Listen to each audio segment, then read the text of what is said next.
Australian Baseball League guys adding team with Japanese players. That's the headline of an article that came out a week ago. The Australian League is coming off a cancelled 2021 to 22 season, and the year before they played a reduced schedule with only 6 teams. But this November they are set to return to a full schedule with all 8 teams, and they're already thinking about expansion to 9 for the following season. But the new team would be one made up almost entirely of Japanese players. How does that work? Is it good for the league? Who benefits from this? I'll tell you what it says in the article, link in the description if you want to read it yourself, and along the way I'll let you know what I think about it. They start by saying that the league is looking to add a team comprised mainly of Japanese players as early as the 2023 to 24 season, so it won't happen this year. They're hoping to do it next year, and if not, maybe the year after. In case you don't know, there is already a team in the ABL consisting of mostly Korean players. It's called Geelong Korea. The team joined the league for the 2018 to 2019 season and finished 7-33. A year later, they were 11-29. Both years they had the worst record in the ABL. They sat out the 2020 to 21 season because the COVID situation made it difficult to move players from Korea to Australia. Geelong Korea's roster was mostly young players who had just started playing in the KBO, or players who had yet to reach the KBO level. Several of them did make it to the KBO after playing a season with Geelong Korea in the ABL. There were a few older KBO players too who weren't doing so well in the summer, so they went to Australia to work on their game in the winter. So as you can see, it's the same kind of players that go to any winter league. The difference here is that all the winter league players from the KBO were on one team, which must have made it a lot easier to follow. All Geelong Korea games were televised in Korea, so baseball fans there had a way to easily keep track of how their prospects were doing in the winter.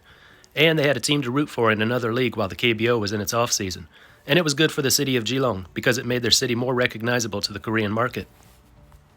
Now back to the article. It goes on to say that the Japanese team would consist of players not controlled by NPB teams. So no active NPB players, no prospects either. The best they would get would be free agents that can't find an NPB team to sign them. This would be good for independent league players. They'd have somewhere to play in the winter. And there would be a little increase in the number of Japanese baseball fans watching ABL games on YouTube. But there would not be enough interest to get the games shown on TV in Japan. In every other way, the proposed team of Japanese players looks like it's modeled after Geelong Korea. The team would be given a hometown in Australia, and that city would be hoping to benefit from increased exposure to the Japanese market. I don't know why the plan excludes players from the NPB system. NPB players and prospects already play in the ABL and other winter leagues every winter.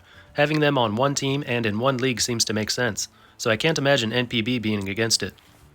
The ABL might be concerned that a team of NPB players and prospects could be too strong. If they were to dominate the competition, it might be a turnoff to local fans.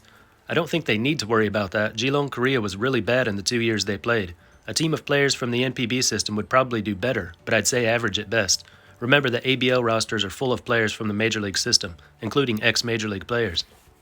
Maybe the first year with non-NPB players is just a test to see how it works out. If they're not very competitive, they can open the door to NPB players, maybe even put a cap on the number of players controlled by NPB teams, if necessary. Whatever they have to do to construct a team that's just right for the ABL's level of competition. If they can get a team made up of players from the NPB system, it would be enough to get the games on TV in Japan and attract a sizable audience. There's really not much going on in the winter as far as team sports. Soccer and baseball are both in their off-season. Other team sports like rugby and basketball are far behind. Soccer fans have other leagues around the world they can watch on TV in the winter. But if baseball fans want to watch baseball in the winter, they have to do it on the internet. And it's hard to know which league to follow. There might be a few NPB prospects in Australia, a couple in Mexico, one in Dominican Republic or Puerto Rico. Seems kind of troublesome. Only the die-hard fans keep up with baseball in the winter. Most fans just ride out the cold months till spring training begins. So a team of players from the NPB system competing in the Australian League and shown on TV in Japan could attract a lot of attention. NPB could use this as a chance to promote their own league to baseball fans in Australia. And they can first help themselves out by promoting this new ABL team at the end of the NPB season, just before the start of the ABL season. If it's not advertised, I can see this being something that most sports fans in Japan aren't even aware of. And this would be a great opportunity for whatever city hosts the team. It won't be Sydney, Melbourne, Brisbane, or anywhere like that. Those cities already have teams. It'd be a smaller city that most Japanese have probably never heard of. This would be a great way for some smaller city to put their name out there and attract visitors. Towards the end of the article, it says that Naoyuki Shimizu, a former pitcher for the Chiba Lotte Marines and Yokohama DNA Baystars, is involved with this. He was coach of New Zealand's national baseball team for a few years. He might be the right guy to coach this team.